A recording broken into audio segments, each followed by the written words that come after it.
What is good, Fin Nation? Welcome in on this Sunday matinee episode of Phinside The NFL. Does Michael Thomas want to be the wide receiver 3 in Miami? We'll talk about all of that. Also, Tyreek Hill finds himself in the news once more, and once more, it's not for the right reasons. While the Miami Dolphins make a few signings, including bringing back an offensive contributor from last season. We'll also dive into the numbers as Terron Armstead's contract has become public. We got a ton to talk about. Do me the favor, smash the like button, subscribe if you're new. Let's get into this.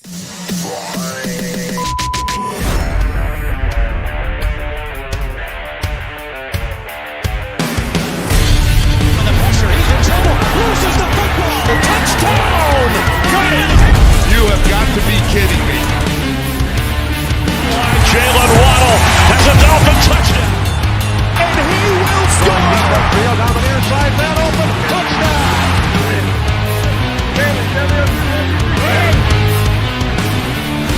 The run from Tua Tagovailoa. Touchdown! He's going deep. He's got it for a touchdown again.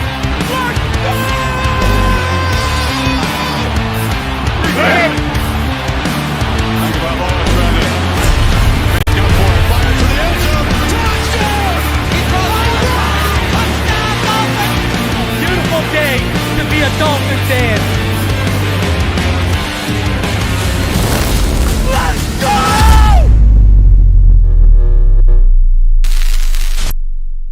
What is good, Fin Nation? What's good? It's your boy Reason, and we are back here for another one. Appreciate all y'all for coming through today, wherever you are, whether you're at the bar, pounding a few, whether you're home chilling out, whether you're in the car, wherever you are. Happy St. Patrick's Day to you all, and I thank you once more for tuning in. I'll also be live tomorrow. I got a good one for you tomorrow. Make sure you tune in tomorrow. I'll be live as well. And we're going to go over some free agency grades thus far tomorrow, okay? So be tuned into that. But before we get into all that, I need your help in the chat. I want to know whether you're watching this video now or whether you're watching this video later, okay? What big board do you want to see this week? Do you want to see wide receiver? Do you want to see edge rushers? Or do you want to see defensive tackle? Let me know what board you want me to kick draft season off with this week, and I will deliver, okay? Because mine are basically already done and lined up, so it's just all about you guys. You guys, let me know in the chat, do you want to see defensive tackle, wide receiver, or edge rusher this week? You let me know, and it's coming in steady with DT right now. DT and edge. O-line will be coming, but later. Don't worry. Don't worry. I want to know what y'all want to kick it off for. DT. Okay, well, Jesus, we're doing defensive tackle this week, ladies and gentlemen. It sounds like it. Sounds like we're doing defensive tackle, and then the next board after that is going to be edge rusher. And then we might do tackles, guards, and wide receiver. All right? So, safety is also a need, man. I could end up dropping 6 big boards this year. My Lord, I can hear the work piling up. Because remember, this isn't, Reason and Phinside the NFL isn't some copy and paste. I put the work in. I've got my big board. I've already got 9 big boards set in stone. And, we got the all 22 to back it, and we got evaluations, not, some Joe Schmo. So if I gotta do 6, it's gonna be like 1 every 4 days, 5 days. 1 every 5 days if I want to do 6. So if I get the 5th done the week before the draft, then maybe I'll drop another one during draft week. Because realistically, as I look at it, we need edge, defensive tackle, wide receiver. All right. We need defensive line, edge, and defensive tackle. So that takes us to 5. And we need a safety. Because Poyer's on a 1-year deal. I mean, I could even say we need a tight end, but you know what I mean? So, so anyways, just thinking out loud here. But either way, okay, you guys said it. We'll start with defensive tackle this week, okay? So expect the defensive tackle big board to come out midweek, all right? So we got a lot to come on. We got a lot to come for y'all then, and if I can really just hammer them out every 4 or 5 days, then I could probably do 6 for y'all. So, all right.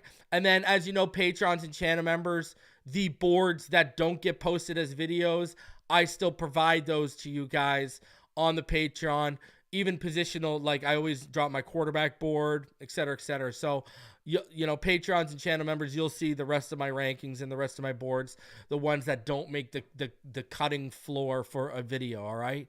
So, but we're going to do 5, maybe 6. It all depends on how free agency continues to go while we're dropping them. But, I'm leaning towards potentially doing 6 for y'all because there's just so many freaking needs. You know what I mean? 3 offensive and 3 defensive makes sense. We need guard. We need tackle or a tackle that could play guard. We need another wide receiver. We need defensive tackle help. We need edge help. Okay. And we need a safety for sure. So as I sit here, those are what are really screaming to me. So we'll get to work on those. Let's talk about everything the past couple of days. I want to thank all y'all for tuning in again. Over 240 of you already in the room. Yesterday was my wife's birthday. Shout out to Mrs. Reason. So we were celebrating her all day. So yeah, that's why you didn't hear from me yesterday in terms of Friday.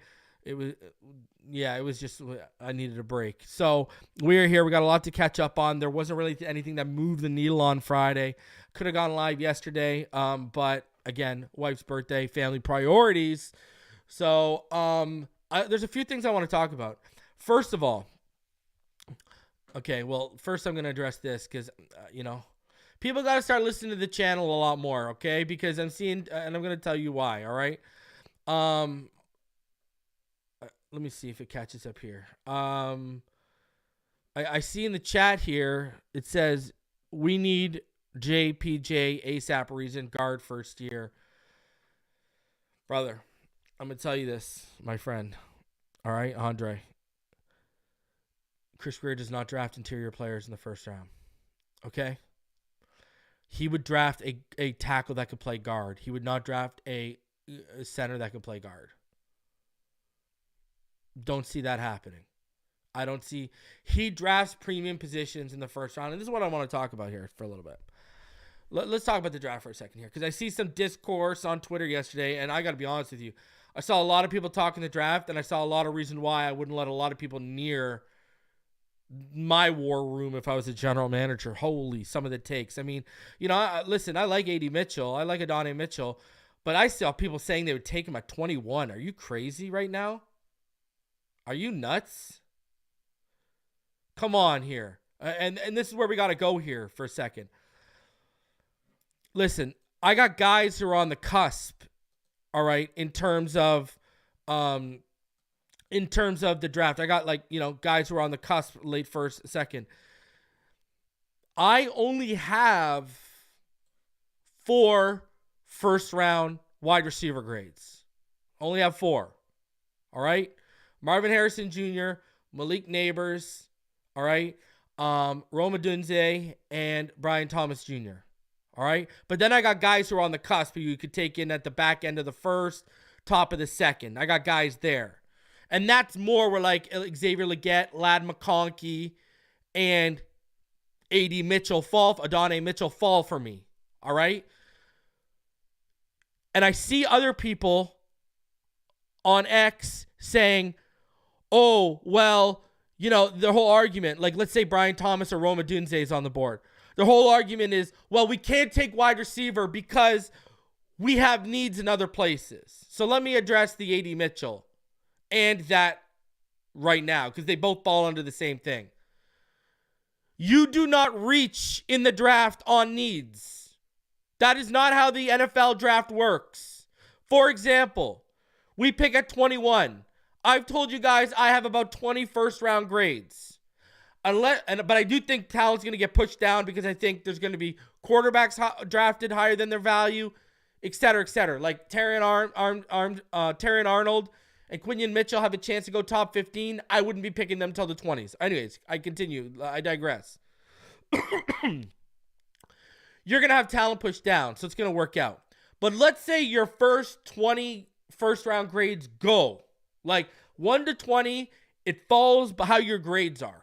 All right. And let's say you got 20 graded. You do not reach on 21 from a position. You stick to BPA. You do not let good players stop you from selecting great players. And if anything, this Dolphin fan base, I don't know how they haven't learned, you need depth across the board. Now let's talk about wide receiver for a second. If a Roma Dunze or Brian Thomas is there at 21 and they are your highest graded player on the board, you take them. Did DK Metcalf and Tyler Lockett stop Seattle from drafting Jackson Smith and Jigba? No. In fact, they just re-upped Lockett on a restructured deal to add void years, and they gave him a little bit more money.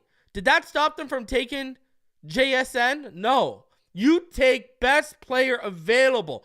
I see people saying, well, you don't take receiver because, we need guard or we need center. You do not reach based on needs over your draft board.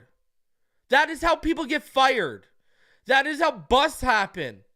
That is how there's word right now that Leatu Latu could be there at 21 for us. He's slipping a little bit.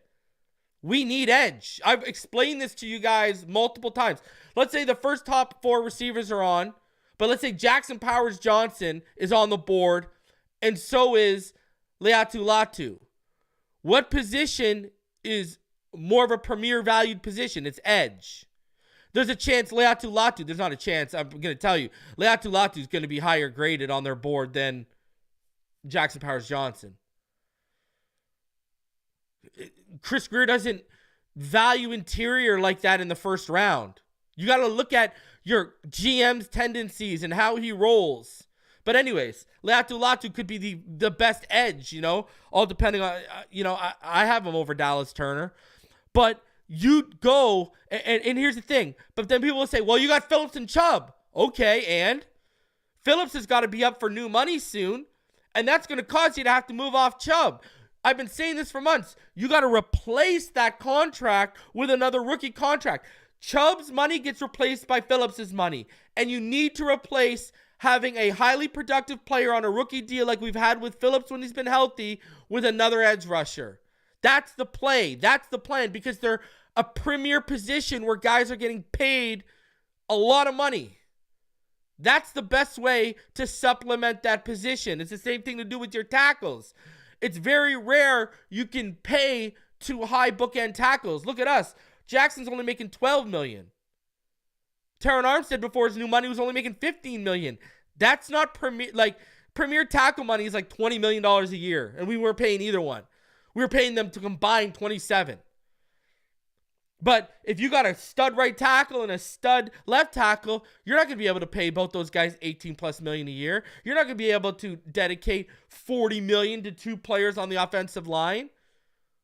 Almost a fifth of the salary cap. You got to supplement premier positions with the draft. And I see people constantly saying, well, and guess what? Wide receiver is a premier position in the NFL. They're starting to get paid like it. Look at how much money Calvin Ridley just got. So you got to take BPA and stick to your board. You cannot reach on needs at 21. And if you do not have any first round grades when you pick in the 20s, that is even more of a cause to listen to trade backs. That's when you start listening to trade backs. Let's say you got a quarterback who's a stud. All right? You don't want to move off of him. Let's say your highest graded player on the board when you come to pick in the 20s is a quarterback. You trade back.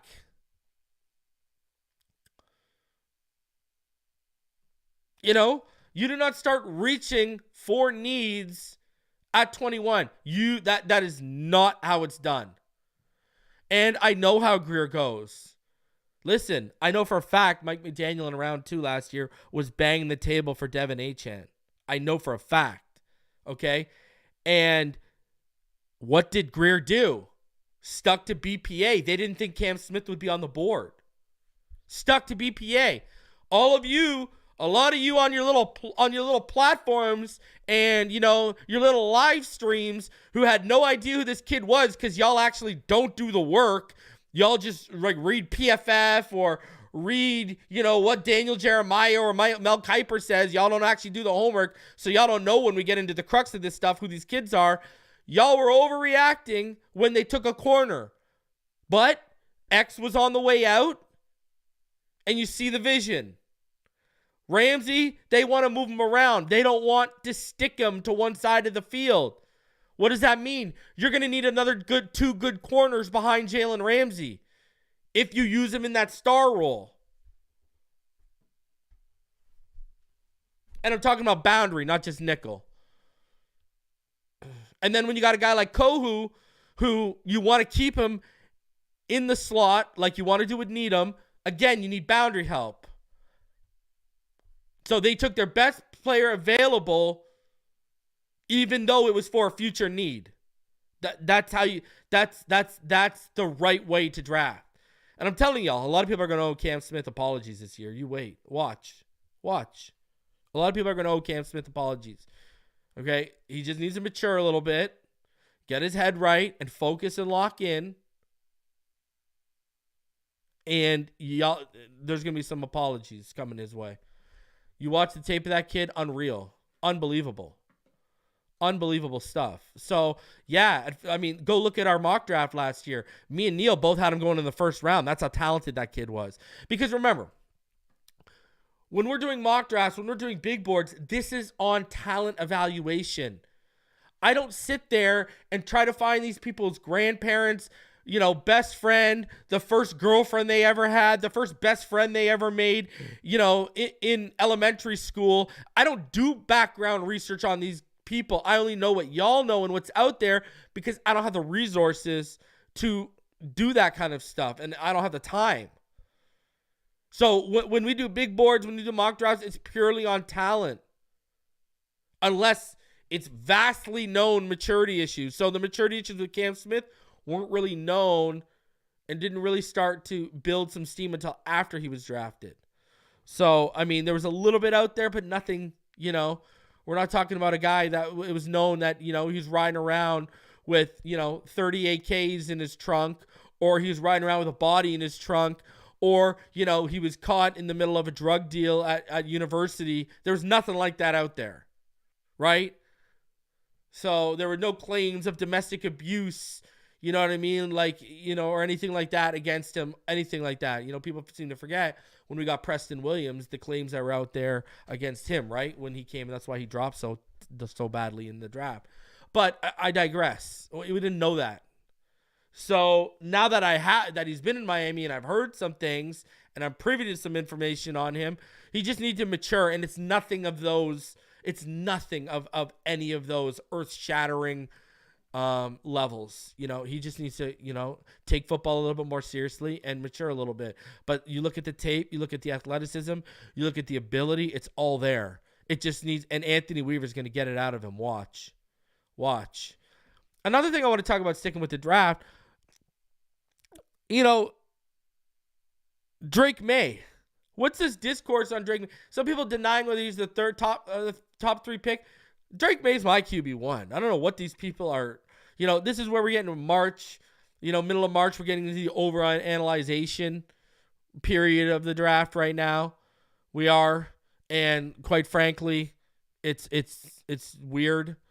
You know, just all of a sudden, it's the Drake Maye discourse is unbelievable. I mean, people go out there and they say his worst game is against North Carolina State, and you watch the game, and, you know, there's a few bad throws on tape. You know, there's some poor footwork on tape, but really it's not even that bad of a game at all. And if that's the worst thing people are going to throw in their face about Drake Maye, oh boy, take him 1 overall, please. Drake Maye's going to be special, man.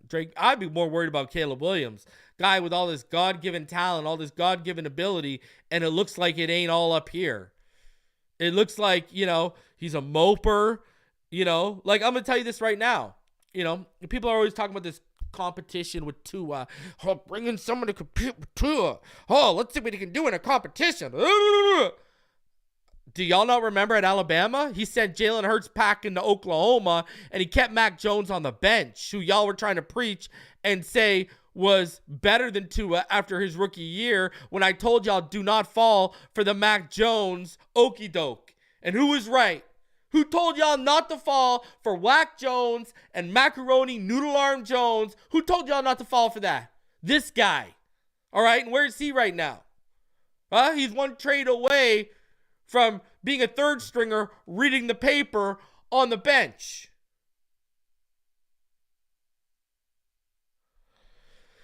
So what are we talking about competition? This kid's lived, breathed, and succeeded in competition since the collegiate days. And y'all are the same people who said Bridgewater's going to beat him out. Brissett was going to beat him out. So he's had these competitions. Y'all, Skylar Thompson's QB1. Tell me you don't know how to evaluate a quarterback without telling me you don't know how to evaluate a quarterback. Anyone who's called Skylar Thompson QB1 cannot evaluate the position and has no business speaking on it. Same people that said Rosen was the guy. Stop. Same people who are out here saying we need to trade for Justin Fields. And what did Justin Fields go for? Tim Tebow got more in a trade than Justin Fields got in a trade. Justin Fields, for a 6th-round pick, converts to a 4th with 51% of the snaps if he plays in this season. And there was already talks about an extension with Russell Wilson and letting Fields walk. Hell, I remember people in chat saying, we need to draft Kenny Pickett. Oh, how'd that work out? Sam Howell's the only one out of those guys that has shown the ability that he can start in the NFL, and even he got traded.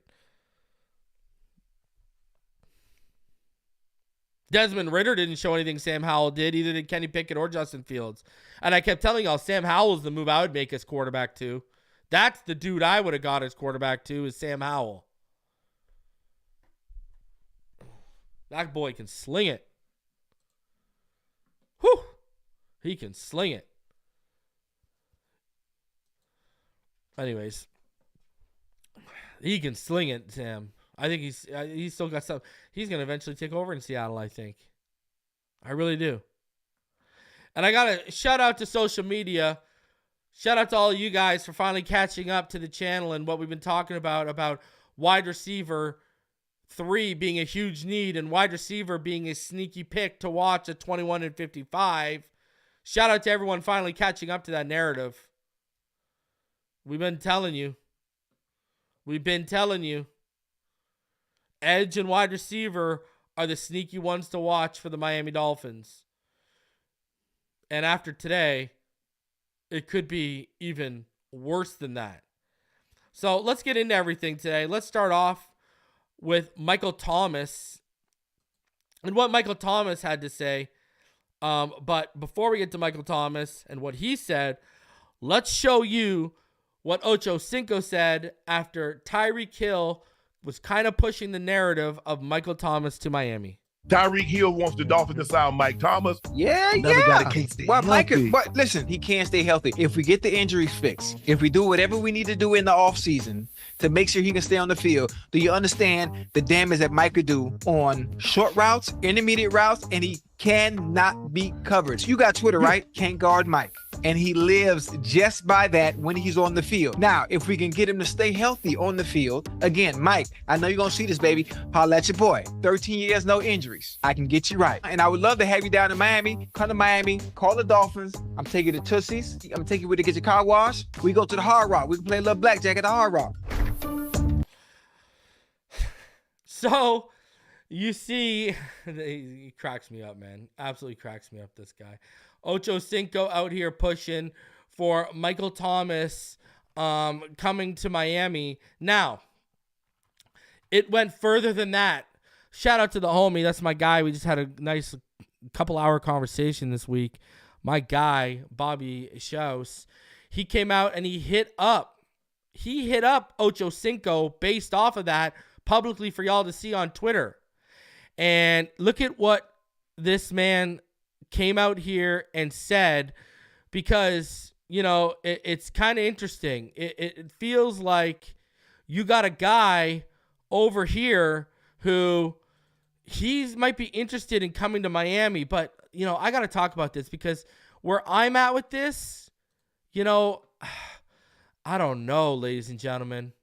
I just don't know. So anyways, this is what I'm talking about. Look at this. So Bobby Shouse, the homie, hit him up on the open and said, listen, we got Ocho Cinco recruiting Michael Thomas to the Dolphins now. What do you think, can't guard Mike? And Michael Thomas said, yes, sir, health number one. Then we can pull out all the receipts. Okay, now let's talk about this for a minute. I think there's a realistic chance that Michael Thomas could be a post-June 1st edition when Miami, when money frees up for all the teams, not just us, okay?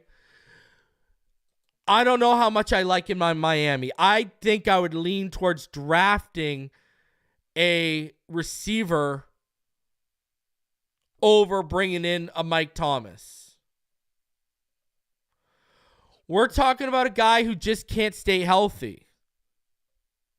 He had a hamstring and a foot injury last year in 2022 that kept him out. I mean, we're talking about a guy who hasn't played a full season since 2019. Ironically, 2019 was also the last time he broke 1,000 yards. He had 1,725 yards.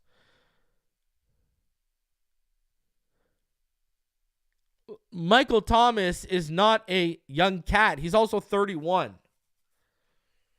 And you're having lower extremity injuries are keeping him out nowadays. I don't know how, okay, now I gotta also say this. Ocho Cinco is 100% right about the slant merchant stuff because he lived and breathed by it with Drew Brees. 110%. I get that. But we're talking about a guy now who's dealing with ankle injuries. Remember, he had an ankle surgery, and it basically, he got injured his ankle in 2020, and then in 2021, he had to get surgery on the ankle, and he was out for the whole year. Then in 2022, he comes back, right? Has a foot injury, and went on injured reserve. And, on November 3rd, 2022, and he missed the rest of the 2022 season. Then he was put on injured reserve last November. I mean, we're talking about a guy who just cannot stay healthy and has not produced meaningful. Now, I will give him this much. Last year, before he got hurt and he got banged up, his yards per catch was back up to about 11.5 yards, which is what it was in 2019. But, we're talking about a guy who we're dealing with Tyreek right now.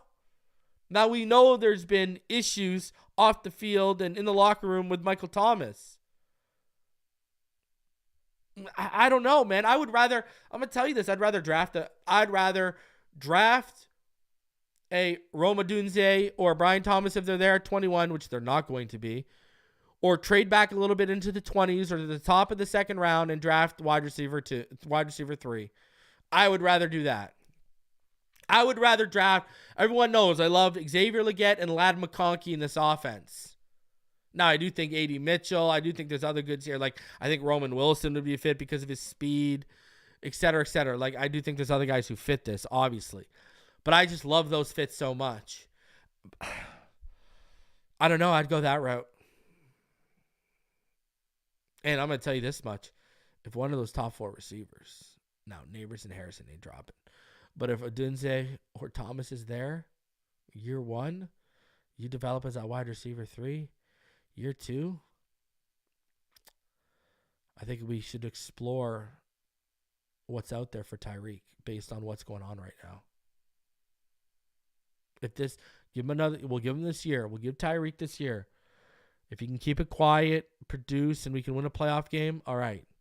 But if we fall short of expectations and we're once again dealing with, I don't care if it's a burning house. I don't care if it's his 4 baby mamas popping up weeks before the burning house. I don't care what it is. If we're dealing with off the field issues again,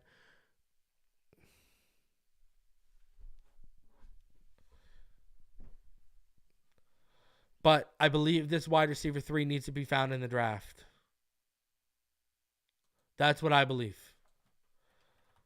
That's what I'm sticking to. Now, hey, you want to go out and sign Hunter Renfrow? I'll knock yourselves out. Go get my boy Hunter.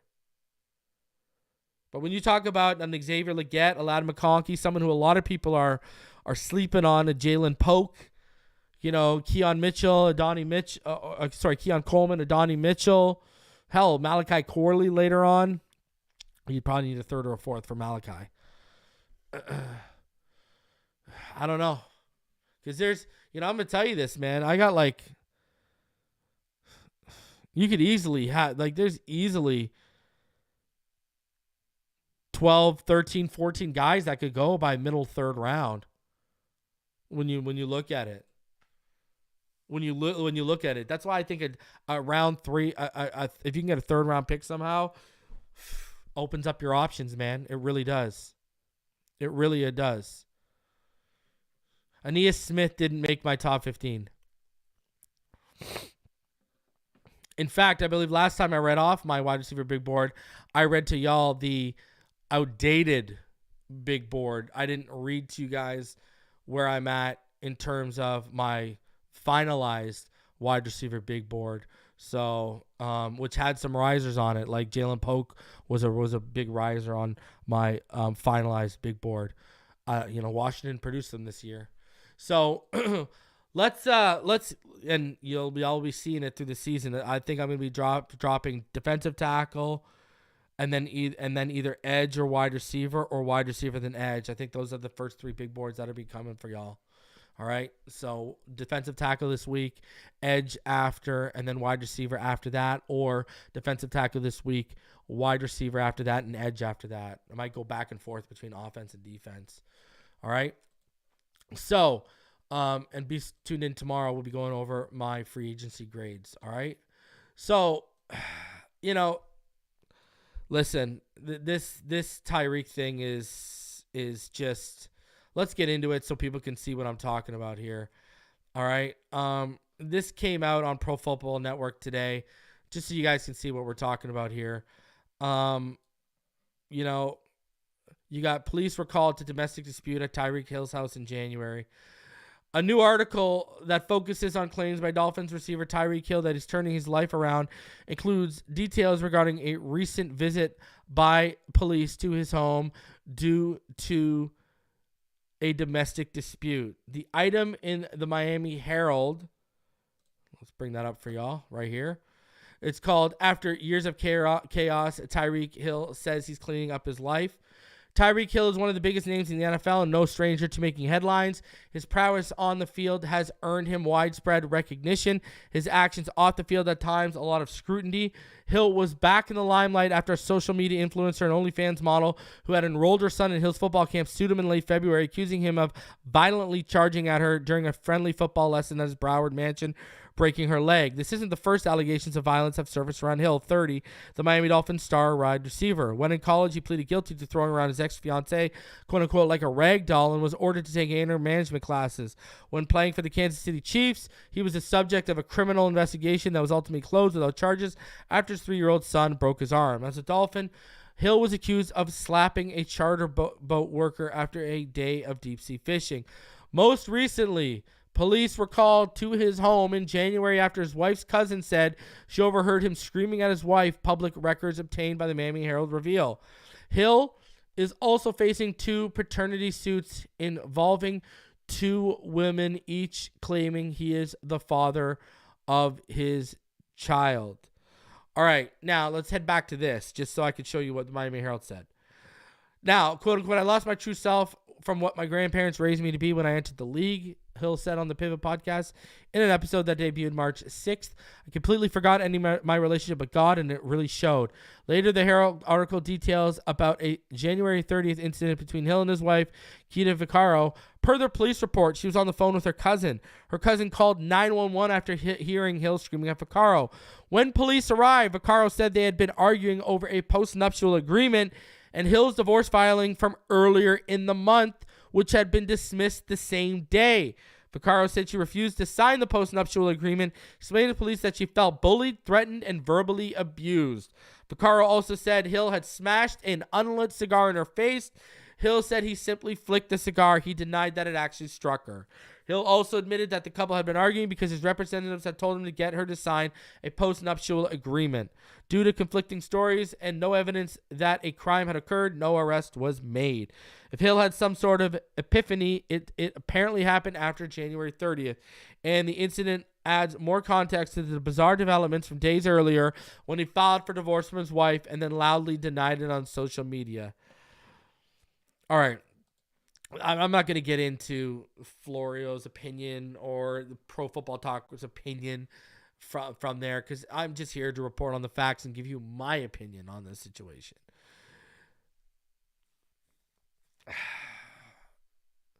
Listen, I'm going to tell y'all right now.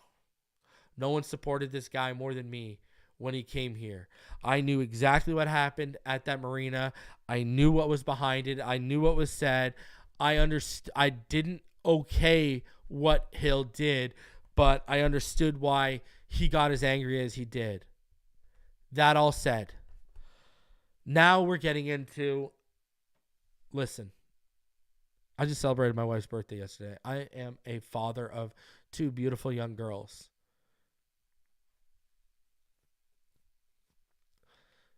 This is an issue. This is an issue. And we don't have a wide receiver 3. You can't move him right now after this becomes public. Why? Because everyone's going to know his value is going to be low. And I have a feeling the NFL is going to investigate this now that this has come out.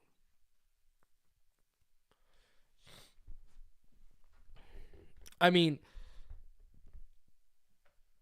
brother, get her to sign it before you marry her. Who in your camp is giving you this advice? They should have been giving you this advice before you locked up. Before you put the ring on her finger, they should have been giving you this advice already. That's the first thing I'm going to say. Number 2, disrespecting a woman by flicking an unlit cigar at her, or either you flicked it at her, trying to hit her with it, or smashing it in her face. I want everyone who has a daughter right now, what would you do if your daughter called you and said some dude was screaming at her, getting in her face about signing a piece of paper, and then took it to that level? I know I'd be over there, and I know we'd have a problem.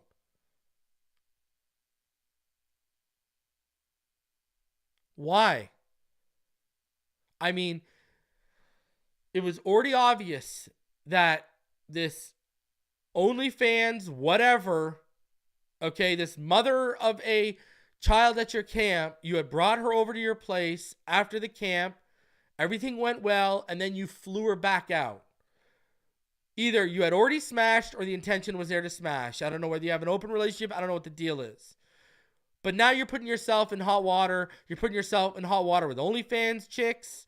You're putting yourself in hot water with your own wife. You're having multiple women come out with paternity suits against you during the season.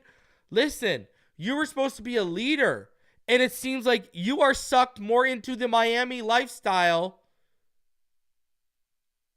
than young players coming to Miami. Hell, I will even say it was a distraction on the field with that 2K nonsense. We went from year 1 with it looking like a 1A, 1B meshing between Hill and Waddle to Waddle taking a back seat, us getting figured it out, and because you didn't evolve what you're building on in year 1, you pivoted to this 2K bullshit. It became an issue. You were getting force-fed at times because of it. I'm not even going to get into all the drops you had in key games going back to Buffalo in 2022, all right? I'm not even going to go into them because everyone knows I've talked about them ad nauseum, right? With the Philadelphia Eagles in Germany. The Cowboys again this year. The Ravens. We know you got a drop issue in big games too. This ain't new. Now, no charges were filed. I get that. I understand that. But here we go again.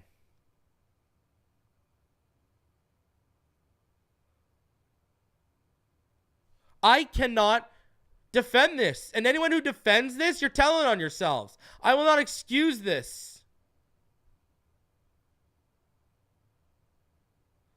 Like, I'm going to tell you this right now. I have a Tyreek Hill jersey up there in my closet over there with all my Fins gear. I got no desire to wear that thing. None.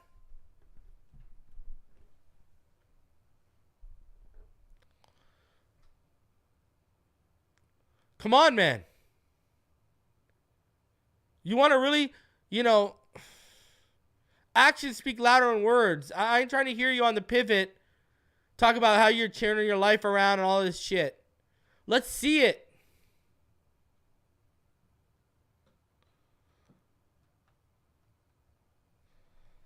I can't believe this, man. It's one thing after another with this guy. First year was quiet, right? 2022 is quiet. Then the offseason hit. And since the Marina stuff, it seems like it's been one thing after the other. I don't know who burned down his house, but you got distractions off the field. How can you expect him to not be distracted on the field? Baby mama lawsuits popping up. Houses being burned down. All while you're trying to get 2K?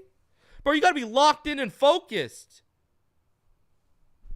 You got to stop worrying about trying to run game on the mothers of kids going to your camp. I'll tell you one thing. I'd never bring my kid to your camp after I'm hearing this shit.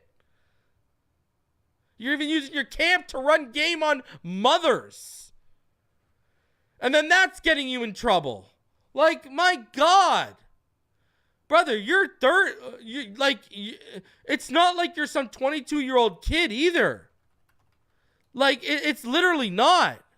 You're 30 years old, man.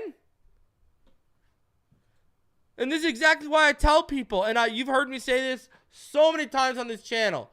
If you're a professional athlete, don't get married until you are done playing the game. Whatever game it is, basketball, football, baseball, don't get married till you're done. Don't.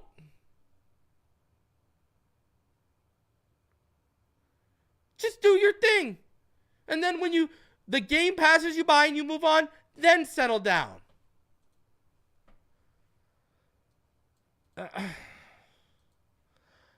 I just don't listen. I'm gonna tell you this. I can't defend this, man, and I won't defend this. As a mother of the mother of my children's upstairs. My children are upstairs. I'm not gonna defend this nonsense. And get the wide receiver 3 in this draft. If one of those top 4 guys are on the board at 21, take them.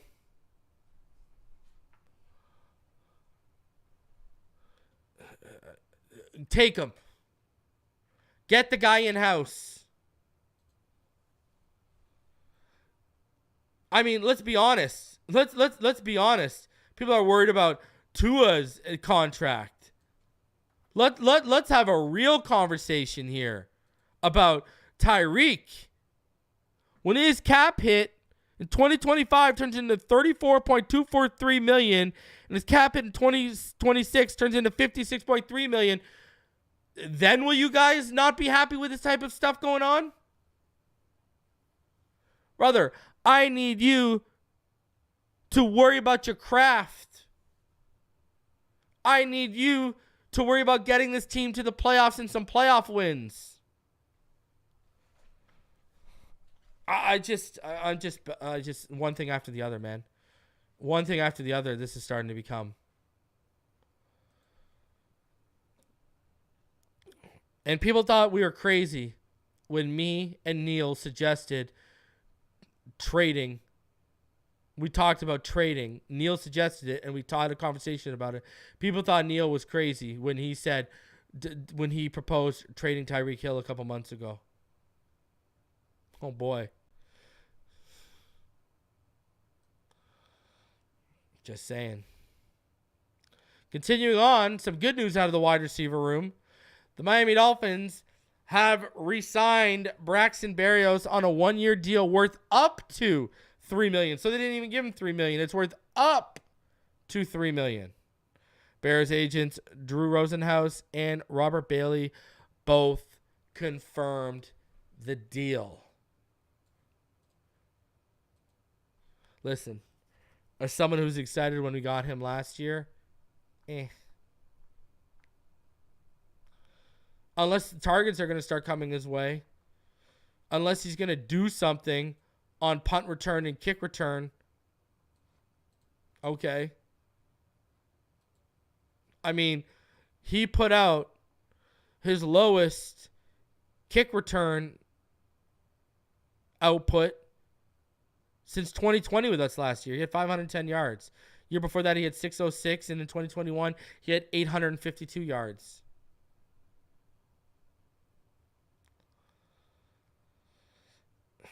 I want to see more.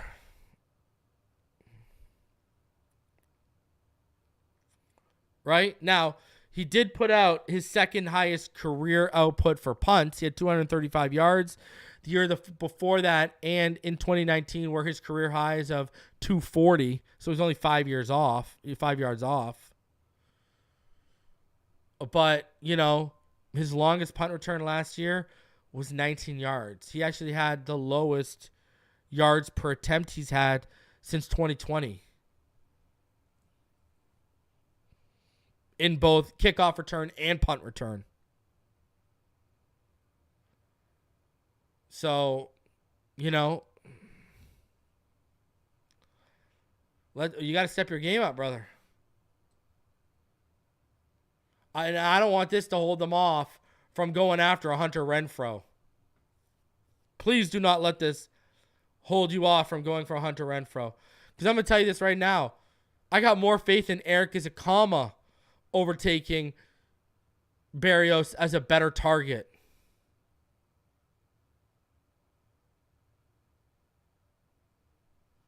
I'm more intrigued by Eric Ezukanma than I am of year 2 with Berrios. Remaining with the wide receiver room as well, don't get much better, I'll tell you that much. Robbie Chosen visited with the Dolphins. I mean, what does that mean? He drove up the street and visited again?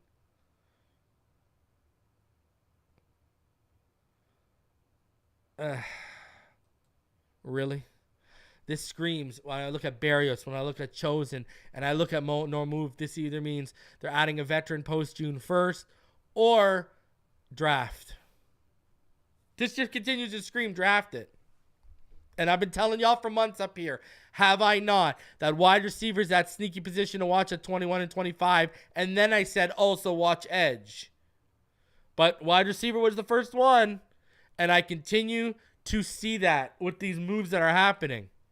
I don't think Jonnu Smith is going to become the number 3 target.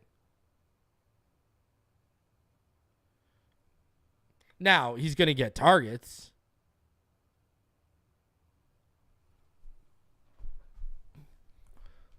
So, I think wide receiver is definitely in play here in the draft. I mean, they've done nothing to move the needle at all, to improve that room, which started suffering in the second half of the season. Continuing on here, the Miami Dolphins did make another move. They added Jonathan Harris, who did not get tendered as an RFA by the Broncos. It's a 1-year deal. We keep beefing up the line, baby. You gotta love it, huh? In 2023, that saw his most usage since he was drafted in 2019 by the Chicago Bears. Had a total of 529 snaps on defense last year, where his career high before that was about 211. Now, again, this is another body. I mean, between this, Benito Jones, defensive tackle and wide receiver are screaming right now, draft, draft, draft, draft, draft. That's what they're screaming right now.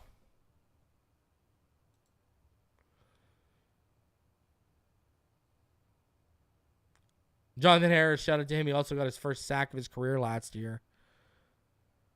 So, these are low cost. We've gone really low cost in terms of complimenting Zach Sealer. I think defensive tackle is definitely in play here too.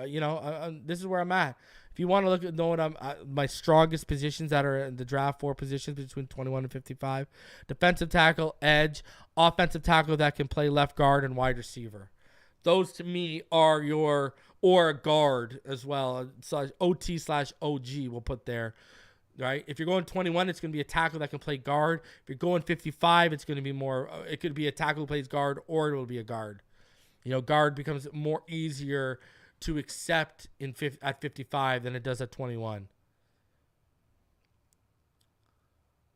So, Trevonde Sweat, not at 21, guys. That's too high. We should go best player available at 21, 110%. But I think there's going to be a lot of good edges there that are going to fall. So it's going to be interesting to see how this board falls and how it plays out.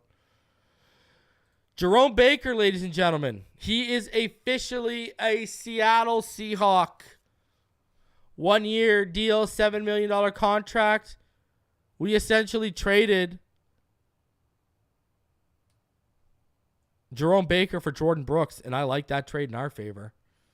Oh, boy. We're paying Jordan Brooks on a 3-year, $26.6 million deal. I like it. We're paying him a little under $9 million a year. It can get up to $10 million a year. It can get up to $30 million over 3 years. But right now we're paying him a little bit more of $1.5 million than what we're paying Jerome Baker. And Jordan Brooks is a far better coverage linebacker, far more instinctual against the run. Jordan Brooks is a freaking torpedo. That is a great move. When that number came through, I was like, masterclass, Chris. Atta boy, Chris. Now, I had a Patreon and a channel member update a couple days ago. On Friday, came out. I talked about L'Jarius Sneed in it. It's very interesting. I implore you who haven't seen it, go check it out. Become a Patreon member, become a channel member. Go check it out. Just for you can see who Tua was trying to recruit as wide receiver 3. Now, it didn't seem feasible from the moment he started recruiting, but when you understand he was trying to get him on a 1-year short-term low-cost deal, oh boy, go check that out. For all you Patrons who haven't checked it out yet, and for all you channel members, go to the community tab. It's right there for you. It's an interesting. It was a good update. And there's some interesting info on Andrew Van Ginkel in that update. For all of you that were heartbroken over Andrew Van Ginkel, read that update and you'll see why you shouldn't be at all. So go check that out. Latest update on Patreon as well as on the community tab for channel members. Go check it out. Now, I talked about L'Jarius Sneed in that and why the Miami Dolphins pivoted off Sneed. And here you go, the confirmation of what I had said, ladies and gentlemen. Strong winds in the direction of Sneed returning to Kansas City to play on his tag. Couple of teams, the Colts, Dolphins, Lions, were aggressive in pursuit of Sneed, but either went in other directions or hesitant to give up draft picks. Expensive player coming from a team who wants an expensive return. Tough situation. We will see what happens. And then Stephen Holder said regarding Chiefs cornerback L'Jarius Sneed, who was franchised, my understanding is the holdup is less about Casey's willingness to trade him and more about the challenge of agreeing to a new contract. And this is on Saturday morning. My update came out Friday night. And that is what I was told was the major holdup, was L'Jarius Sneed's money. He wants premium money.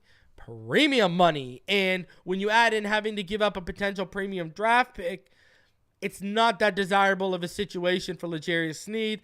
And that's why the Miami Dolphins pivoted to Fuller. It wasn't so much what KC was asking for.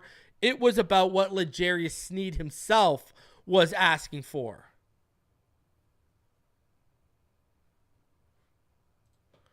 Omar was not lying. They've had conversations about the extension. Now that this has come to light, I'm wondering if this is what held up and they backed out and said, you know what? Let's not extend and restructure. It was all about moving around money with Reek. It's kind of like what they just did with Terron Armstead, which we'll get into in here in a second. Omar was not lying. The conversations happened. So with L'Jarius Sneed, I've heard it's in the excess of $22 million a year. That's a lot of money. I'm starting to feel like Tyreek is one of those dudes you can't bring to Miami. I wonder if this stuff is why Tua and Tyreek aren't close. Shout out to Axel the Poet. What did I tell y'all? I brought it up to you guys. I said, go back and watch Hard Knocks. Even Jalen Waddle doesn't sit with Tyreek. Tyreek sat with who? X. What is X known for off the field? His exploits on the Miami scene. Notice how they were always sitting together in the Hard Knocks meetings? It's something both Martin and EM pointed out to me. I went back and I watched it. I'm like, holy God, they're not lying. And then when you look at what X's history is on the Miami streets, and now Tyreek's history building up, birds of the same feather flock together, no?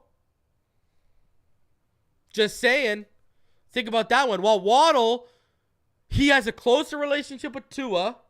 Waddle seems closer to God. Tua is a God-fearing man as well. And they don't hang out with Tyreek as much. I'm not making this religious. I'm just telling you, like, you can see there's different ends of the spectrum here.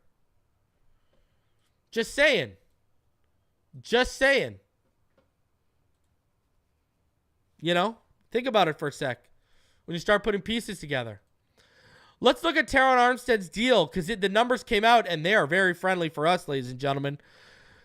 So, in 2024, you look at how this is structured with his cap numbers 2025 and 2026. Now, this is, and then you got the two voidable years of 2027 and 2028. They're spreading out the money, ladies and gentlemen.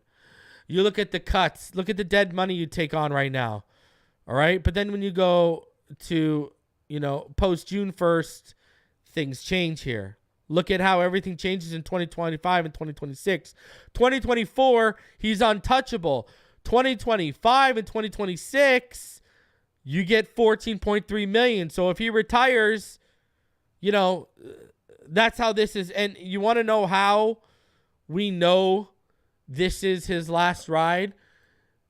If you look at what they did and you look at the details of the contract, they've changed a lot of things.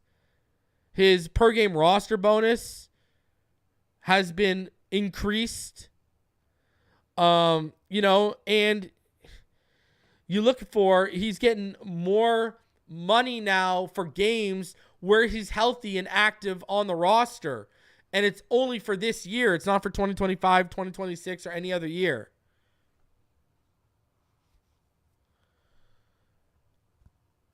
This is the last ride, and he did us a favor on the way out. So, man, look at the per game bonus is worth up to $1 million.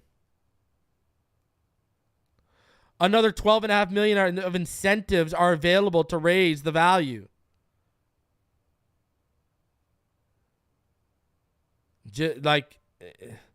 He has worked with us on this one, ladies and gentlemen. Shout out to Terron Armstead. That's what a leader does. Over 634 of you in the room. Smash that like button. Subscribe if you are new. Now, here's the thing that there's a thing that I wanted to post out from the update on Friday with Barry Jackson's up to the minute free agency post. There's a little blurb I want to show you here, okay? Right here.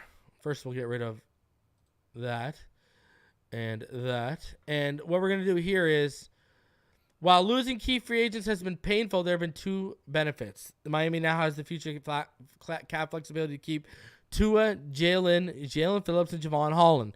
The Dolphins also created room to fill out 4 or 5 needs in the salary slot that the Raiders-bound Christian Wilkins would have otherwise consumed. And the Dolphins are positioned to snag several compensatory picks. But the key point there is what I've been trying to tell you guys. Jalen Waddle, Jalen Phillips, and Javon Holland. What did I tell you guys? I said, who would you rather want? Robert Hunt, Christian Wilkins, and AVG, or Jalen Phillips, Jalen Waddle, and Javon Holland? That's basically what they're 3 for 3. That's what they're trying to do. And then you look at the money. Look at the players they filled with Christian Wilkins money. They got 4 or 5 players for the value of Christian Wilkins, and that includes their biggest signing in Jordan Brooks. You cannot hate. It had to happen and made sense. So, as I sit here, it's the business side. It's not beautiful. No one likes it, and I get that. But it's the business side of things. It's the business side of things. That's all there is to it.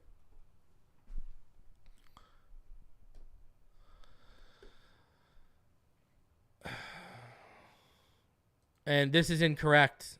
I don't like Sally Jesse Raphael at all.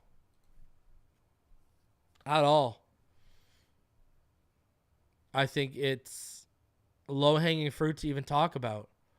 That's why I didn't cover the baby mama stuff and all that kind of jazz. Now, I mentioned briefly, I didn't even spend a lot about that OnlyFans model with when it happened. I covered it for I spent maybe 5 or 7 minutes on it. But when the paternity claims came out against him, I didn't even bring it up. And the Marina stuff, I was telling everyone to relax. Let's wait for the whole story to come out. I don't like this stuff. It's not a good look on the franchise. I don't like, turning shows into Jerry Springer over it. Not a fan. Not a fan of the drama stuff. It's not a good look, especially when it comes from our leaders. Get Waddle and Holland locked up before camp. Brother, I've been saying they're going to try. They're going to try. The negotiations, okay, they wanted Tua locked up. If it wasn't for Athletes First, and basically Athletes First sitting here to see what happens with Dak's potential extension, that's what all this is about. If it wasn't for Athletes First, Tua would probably already be locked up. And their plan was to have him locked him up by free agency, and in camp, after they had slapped the 5th-year option on Phillips and Waddle, negotiations were going to be ongoing with those 3 key pieces, Holland, Phillips, and Waddle. And I've heard Holland is the priority because there's no 5th year. That's what I've heard. But Holland apparently has been on Instagram Lives and talked about how if they want to extend him, quote unquote, they got to back the Briggs truck up for him. I don't know. But Holland is what I've heard is going to be the priority because there's no 5th-year option. So they're going to try and get something done with Holland before the league year starts. Before the season starts, sorry. The new league year just began. Before the season starts, they'll try and get something done with Holland. I don't think they want that to drag out. Right? And I don't think they want to spend the franchise tag on him. So I think they'll try and get something with Holland and Waddle, and then Phillips will be the third line. Especially with all the money that's coming to receivers right now, it makes the most sense. And Steve Rose, this is what I've been warning, When Calvin Ridley saw that money and Jalen Waddle retweeted it, I've been telling everyone, you got to lock Waddle now for between 20 to 24 million. That's what I've been saying for months. And now look at where this market's going.